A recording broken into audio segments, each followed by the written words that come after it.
If you've spent any time at all in cold water waiting for rescue, that's going to be a very welcome sight and sound. But to get to this point, first there's a number of things that you're going to have to do for yourself.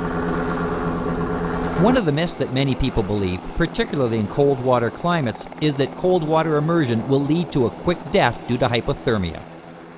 I've spent my career looking at urban myths, and one of them is that even if you're wearing winter clothing and you fall into ice water, you'll die of hypothermia within minutes. Well, of course, that's just not true.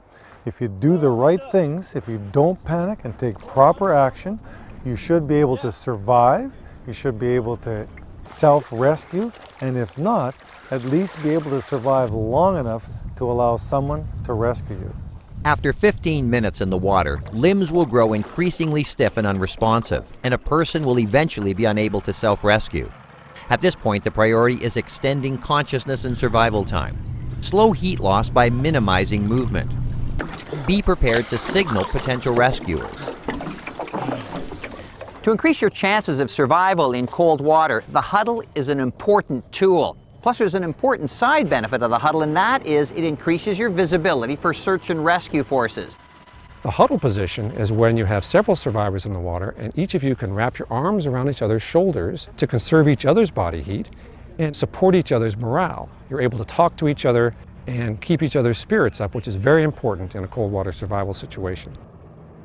The help position is a position in which you curl up in a little ball, arms against your chest, legs together, in order to minimize the amount of surface area exposed to the cold water.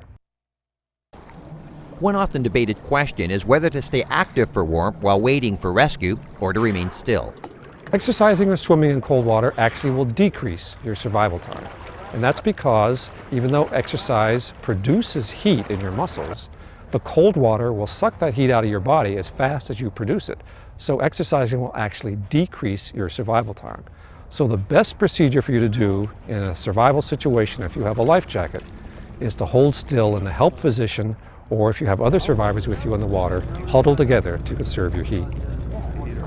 If you exercise inside a properly donned survival suit that's zipped up properly and protects you from contact with the water, then the heat produced by your muscles will stay inside that suit and actually warm you up. So inside a properly donned survival suit in which you are dry and floating properly, the exercise will increase your survival time and minimize or prevent the onset of hypothermia.